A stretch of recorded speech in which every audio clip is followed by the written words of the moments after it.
ఉమ్మడి మెదక్ జిల్లాలో ఈరోజు ప్రధాన వార్తలు ఈ విధంగా ఉన్నాయి. సిద్దిపేట జిల్లా వార్తలు వచ్చేసరికి సిద్దిపేట జిల్లా కలెక్టర్ హైమావతి ఈరోజు సిద్దిపేట జిల్లా కలెక్టర్ కార్యాలయంలో జరిగినటువంటి ప్రజావాణి కార్యక్రమంలో పాల్గొన్నారు. ఉమ్మడి సిద్దిపేట జిల్లా నుంచి పెద్ద ఎత్తున వచ్చినటువంటి ప్రజల సమస్యల్ని ఆమె దరఖాస్తుల ద్వారా స్వీకరించారు. ఈ సందర్భంగా వివిధ శాఖ అధికారులకు ఆ దరఖాస్తులను పంపించి ఆ సమస్యల పరిష్కారానికి తక్షణమే చర్యలు తీసుకోవాలని చెప్పి ఆమె అధికారులను ఆదేశించడం జరిగింది.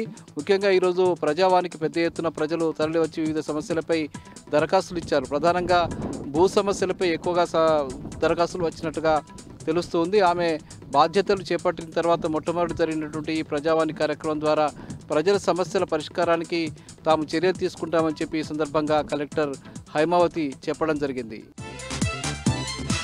బెజ్జంకి పోలీసులు ఈరోజు నకిలీ విత్తనాలు సరఫరా చేస్తున్నటువంటి 3 వ్యక్తులను అరెస్ట్ చేశారు. అక్కడి బెజ్జంకి ప్రాంతానికి సంబంధించిన శేఖర్ అనే వ్యక్తి 160 కిలోల నకిలీ పత్తి విత్తనాలు సేకరించి అవి రైతులకు విక్రయిస్తున్నట్టుగా వాళ్ళు గుర్తించారు. అక్కడ ఒక చోట దాచి ఉన్నటువంటి ఆ విత్తనాలను స్వాధీనం చేసుకుని ఆ 3 కూడా అదుపులోకి తీసుకుని అరెస్ట్ చేసి రిమాండ్కి పంపించారు. Special task force ACP Ravinder ఆధ్వర్యంలో ఈ ఆపరేషన్ జరిగింది.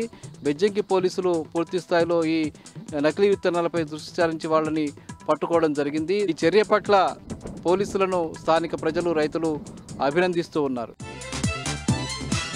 మెదక్ జిల్లా తూప్రాన్ మండలం ఘనపూర్లోని జరిగినటువంటి భూభారతి రెవెన్యూ సదస్సు రసాభాసగా ముగిసింది. అక్కడికి వచ్చినటువంటి రైతులంతా కూడా తమ సమస్యల పరిష్కారం కోసం పెద్ద ఎత్తున అధికారులని నిలదీయడం జరిగింది. చాలా రోజులుగా భూ సమస్యలకు సంబంధించి తహసీల్దార్ కార్యాలయం చుట్టూ తిరుగుతున్నా కూడా ప్రభుత్వ అధికారులు పట్టించుకోవడం లేదని చెప్పి ఈ సందర్భంగా రైతులు పెద్ద ఎత్తున ఆందోళన చేశారు. తమ సమస్యల్ని తక్షణమే పరిష్కరించాలని, సమావేశాలతో సమస్యల పరిష్కారం కావని, తక్షణమే సమస్యల పరిష్కారానికి చర్యలు తీసుకోవాలని చెప్పి రైతులంతా కూడా అధికారులను నిలదీయడం జరిగింది.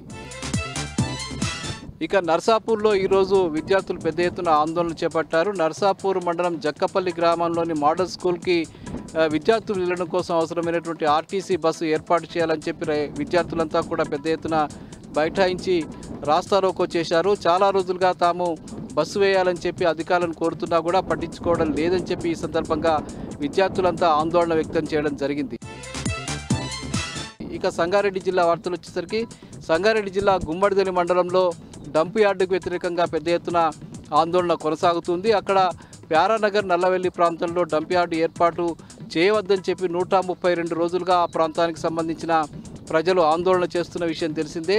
మండలానికి సంబంధించిన 13 గ్రామాల ప్రజలు 132 రోజులుగా ఆందోళన చేస్తున్నా కూడా రేవంత్ రెడ్డి ప్రభుత్వం మొండి వైఖరి అవలంబిస్తున్నదని వాళ్ళు ఆందోళన వ్యక్తం చేయడం జరిగింది. ప్రభుత్వం మొండి వైఖరి విడనాడి తక్షణమే ఆ డంప్ యార్డు ఏర్పాటు కోసం ఇచ్చినటువంటి జీవోని రద్దు చేయాలని చెప్పి ప్రజలంతా డిమాండ్ చేశారు.